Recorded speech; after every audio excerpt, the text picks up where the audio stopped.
Shalom, selamat pagi, selamat bertemu kembali dalam program kita membaca Alkitab setiap hari. Pagi hari ini kita masuk dalam episode 14 Oktober. Saya terus mengajak kita Bapak dan Ibu, mari kita terus pembacaan Alkitab kita. Mari kita membaca Alkitab secara teratur. Mari kita jadikan Alkitab kita ini menjadi bacaan harian yang memberkati hari-hari kita. Amin. Baik, sebelum kita lanjutkan, saudara kita mari berdoa bersama. Bapak yang baik, terima kasih untuk pagi hari ini, hari yang baru bagi kami. Kiranya hari ini kami boleh dalam tuntunan firman-Mu, kami boleh melangkah dalam rancangan-Mu. Terima kasih ya Tuhan, dan biarlah Roh Kudus menolong firman Tuhan hari ini. Di dalam Yesus Kristus kami berdoa. Haleluya. Amin. Baik, tema firman Tuhan bagi kita pagi hari ini, rancanganku bukan rancanganmu. Rancanganku bukan rancanganmu. Saya baca dari kitab Yesaya pasal yang ke-55 ayat 8 sampai ayat yang ke-9. Sebab rancanganku bukanlah rancanganmu, dan jalanmu bukanlah jalanku. Demikianlah firman Tuhan.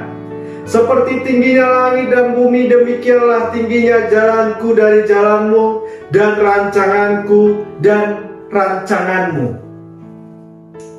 Dalam renungan kita ini, firman Tuhan mengatakan bahwa rancangan Tuhan dan rancangan manusia seperti tingginya langit dan bumi.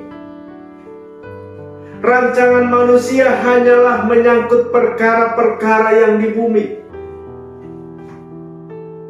perkara-perkara jasmani, tahta, harta.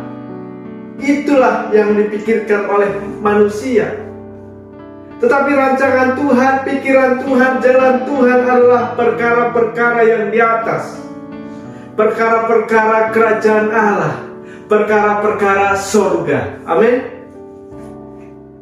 Di dalam Roma pasal yang ke-12 ayat yang kedua dikatakan, janganlah kamu menjadi serupa dengan dunia ini, tetapi berubahlah oleh pembaharuan budimu, sehingga kamu dapat membedakan manakah kehendak Allah, apa yang baik, yang berkenan kepada Allah, dan yang sempurna. Berubahlah. Kita diajarkan lewat renungan kita pagi hari ini supaya jangan kita seperti orang dunia.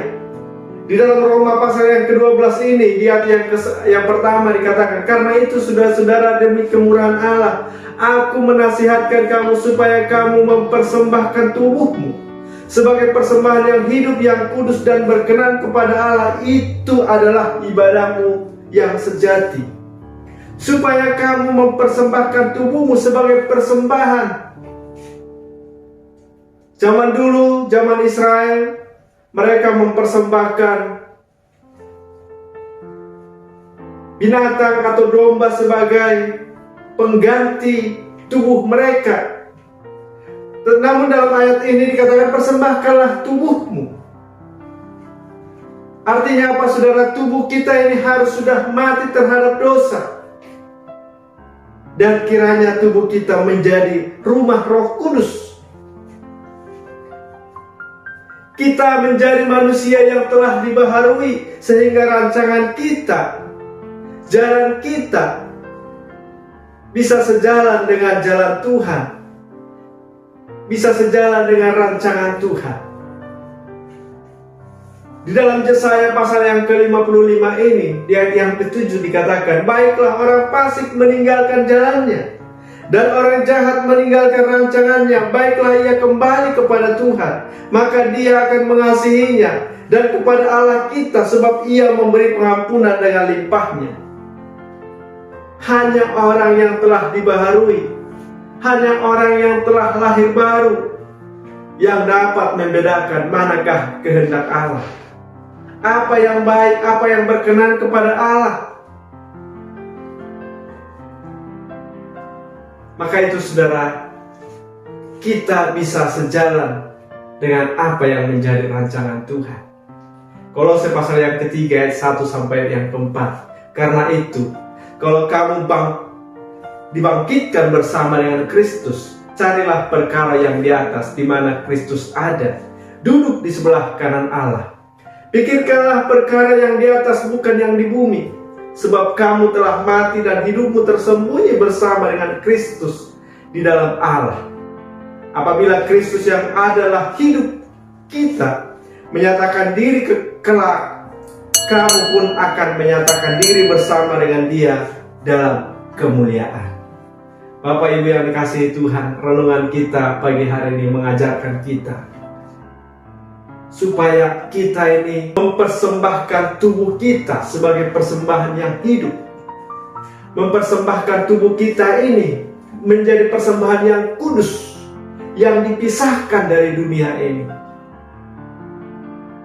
Dan biarlah Roh Kudus tinggal di dalam hidup kita, sehingga pikiran kita ini memikirkan apa yang dipikirkan Allah, sehingga rancangan kita sejalan dengan rancangan Tuhan. Amin. Demikian renungan kita pagi hari ini, kiranya memberkati kita. Kita berdoa. Terima kasih Tuhan buat renungan kami pagi hari ini, kiranya Roh Kudus memberkati. Di dalam Yesus Kristus kami berdoa, haleluya. Amin. Selamat pagi, selamat beraktivitas, Tuhan Yesus memberkati kita. Shalom.